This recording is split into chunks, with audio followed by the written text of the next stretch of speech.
तो चलिए, hello student, कैसे हैं आप सब। आशा करता हूँ अच्छे होंगे, स्वस्थ होंगे। और आप सभी ने हमारी पिछली क्लास में प्रतिलेखन अभ्यास 55 और 56 का अच्छी तरह प्रैक्टिस कर लिया होगा। साथ में उसका अनुवाद जरूर करें, ठीक है। तो चलिए, इसी के साथ हम अपनी आज की क्लास शुरू करते हैं। 100 शब्द प्रति मिनट गति से, रामधारी गुप्ता की किताब से, खंड 1, प्रतिलेखन अभ्यास 57 और 58। ठीक है, चलिए, रेडी, स्टार्ट। अध्यक्ष महोदय, मैं राष्ट्रपति महोदय के भाषण पर जो धन्यवाद प्रस्ताव है उसका समर्थन करने के लिए खड़ा हुआ हूँ। मुझे इस बात की खुशी है कि हमारी सरकार ने समाजवाद का केवल नारा ही नहीं लगाया है, बल्कि समाजवाद को मूर्त रूप देने के लिए कदम भी उठाने प्रारंभ कर दिए हैं। सबसे बड़ी बात तो यह है कि गरीबी हटाओ, गरीबी मिटाओ यह केवल आंदोलन ही नहीं रहा, बल्कि इसको कार्य रूप में परिणत करना भी आरंभ कर दिया गया है। इसके लिए मैं अपने प्रधानमंत्री को जितना भी धन्यवाद दूं वह थोड़ा ही है।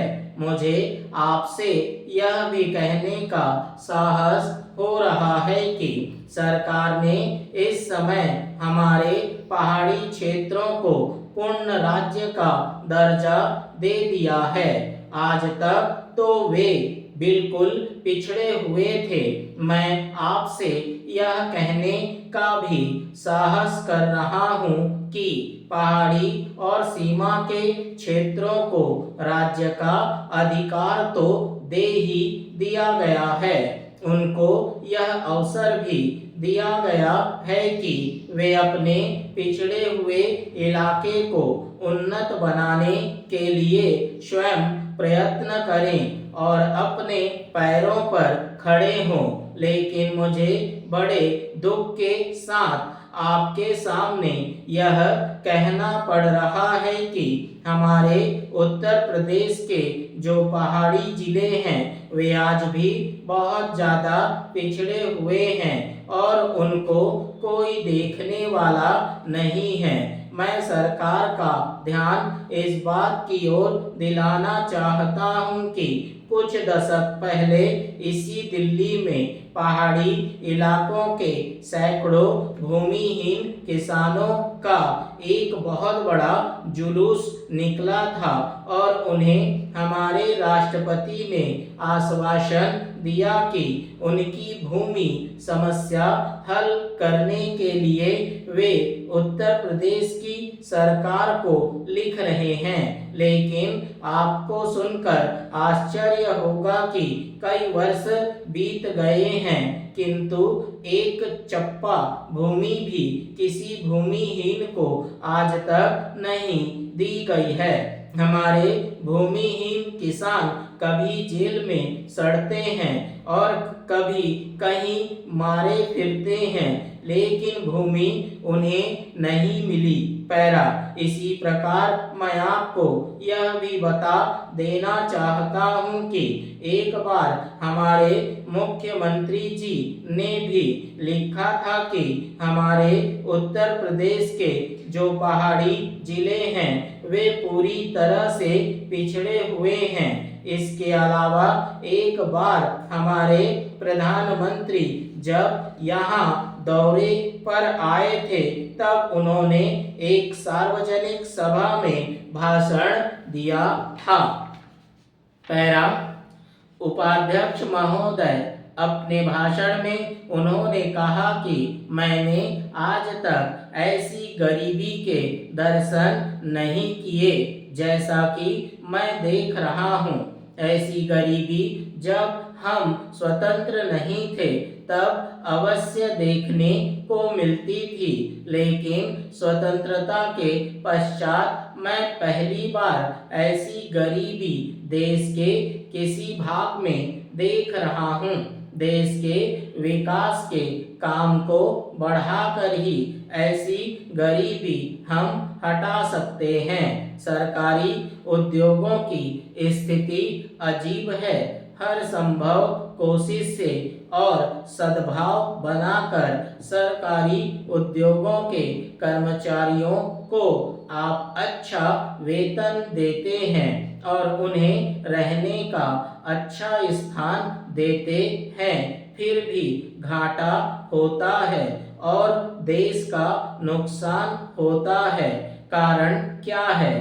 कारण यह है कि आपकी औद्योगिक नीति गलत है और जो रुपया आपके पास है उसको भी आवश्यक काम के लिए खर्च नहीं कर रहे हैं। एक तरफ बोकारो के लिए 600 करोड़ रुपया रख रहे हैं और दूसरी ओर राजस्थान नहर को पूरा करने के लिए आप कहते हैं कि हमारे पास पैसा नहीं है।